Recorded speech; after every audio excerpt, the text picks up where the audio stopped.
Simple ho, sinasabi niya sa wikang Pilipino nga po eh. Kung di ka ba naman ma-insulto dito, di ba, sa ganito pong uri ng liham, ano? Alam niyo ho, yun yung mga political vested interest nila for survival. Ginoong Escudero, tandaan mo, kaya ka namin palitan by June 12.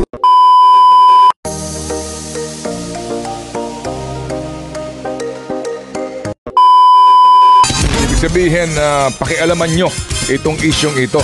Itong ginawang ito na sinasabi daw po na mukha pong flawed ang binabanggit po na paghain ng impeachment complaint laban kay Vice Presidente. Yan po ang panig nila. At dito ho sigurado din kung ito po itutugunan ng Supreme Court, pasasagutin din dito ang Kamara at maging ang Senado, malamang. Pero napakinggan din po natin nung una pa ito pong ilan sa mga opisyal ng Kamara kung ano po yung mode na dinaanan nila dito po sa paghain ng impeachment complaint na ito. Yung sinasabi na Tony Torion na chance na mapakinggan ang panig niya sa mga aligasyon, yun po mangyayari yon kung idadaan mo sa Committee on Justice. Kasi magkakaroon ng pagdinig. But this mode, ito rin po yung ginawa na mode sa panahon po ni Joseph Estrada at maging panahon ni former CJ Renato Corona. Yung pong pangalawang mode ng pagkakaroon lang ng 1/3 na pirma ng mga miyembro ng Kamara, duro-diretso na kaagad yung articles of impeachment in the Senate. Sabi niya, naging moot yung petition kasi nga nagsimula na yung trial. Ito ho naman po ang sulat ni Minority Leader Pimentel kay Senate President Chis Escudero. Opo, at ito ho, babasahin ito ni Chacha and Toto, kabuuan para hunin yung maintindihan.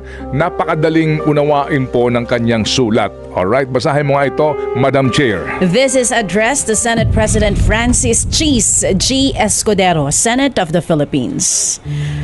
Dear Senate President Escudero, good day. I write to emphasize the constitutional mandate requiring the Senate to act forthwith on the impeachment case of Vice President Sara Duterte as provided under Article 11, Section 3, Paragraph 4 of the 1987 Constitution. In case the verified complaint or resolution of impeachment is filed by at least 1/3 of all the members of the House of Representatives, the same shall constitute the articles of impeachment, and trial by the Senate shall forthwith proceed. Since it is a constitutional provision or term we are giving meaning to, the term forthwith must be interpreted in accordance with the verba legis rule. That is, it should be given its plain and ordinary meaning. According to the Merriam-Webster Online Dictionary, forthwith means without any delay or without interval of time. Its synonyms include immediately, instantaneously, instantly, presently, promptly, right away, right now, straight off, and straight away, among others. Considering that the 1987 Constitution was promulgated in both English and Filipino, we must examine its official Filipino translation. Kung ang pinanumpaang sakdal o resolusyon sa impeachment ay iniharap ng 1/4 lamang ng lahat ng mga kagawad ng kapulungan, iyon ay dapat bumuo sa Articles of Impeachment at dapat isunod agad ang paglilitis ng Senado.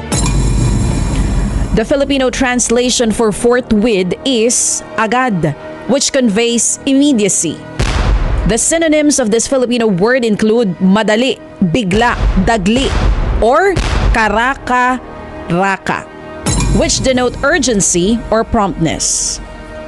The above elaboration affirms that it is the Senate's duty to act on the impeachment case of Vice President Sara Duterte without any delay or without interval of time.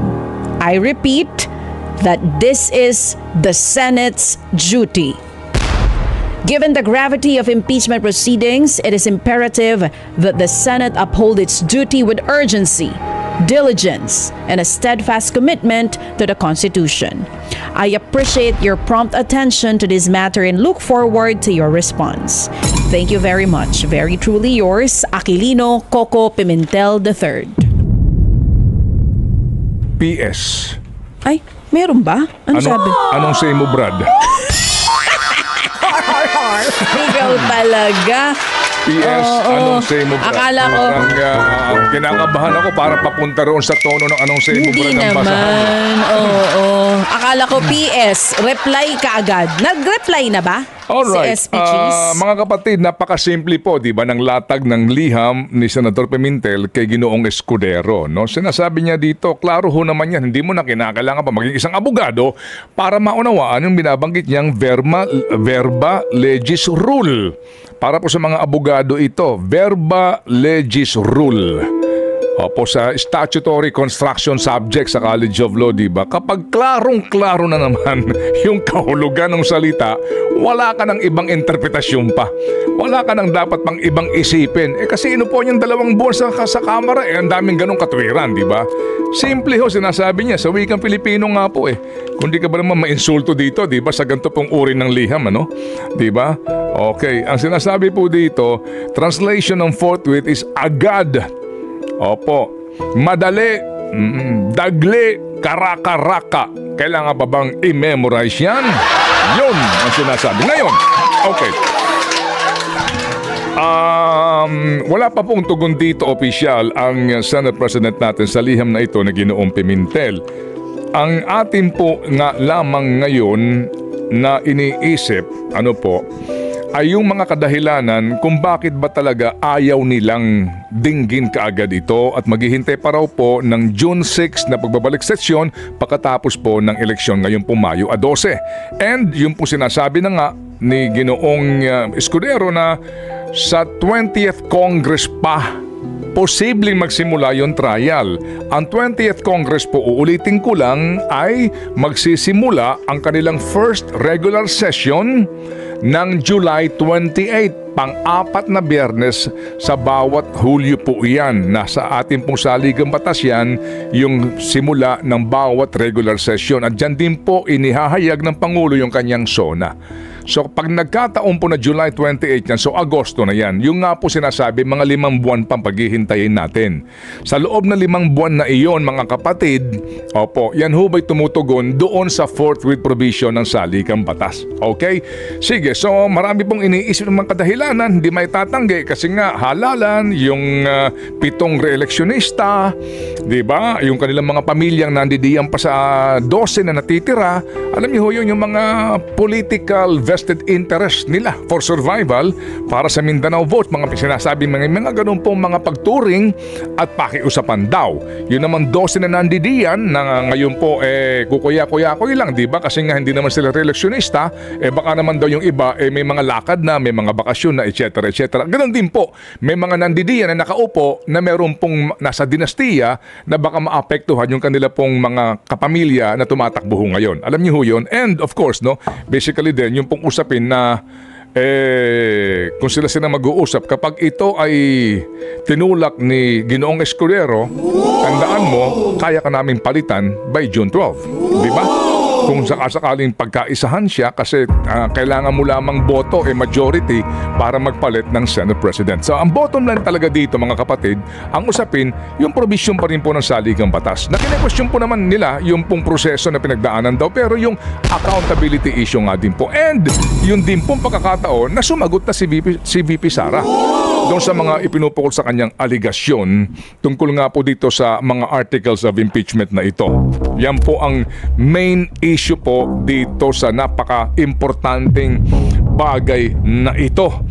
So, baby girl, oh yes, call me my girl. Hindi ko alam kung tutugon na ang ating SP sa ating sana nga ay request po na panayam para makuha ang kanyang panig dito po sa naging liham na ito ni Senator Coco Pimentel. Ang tanong, sumagot na kaya si SP Cheese kay Senator Coco?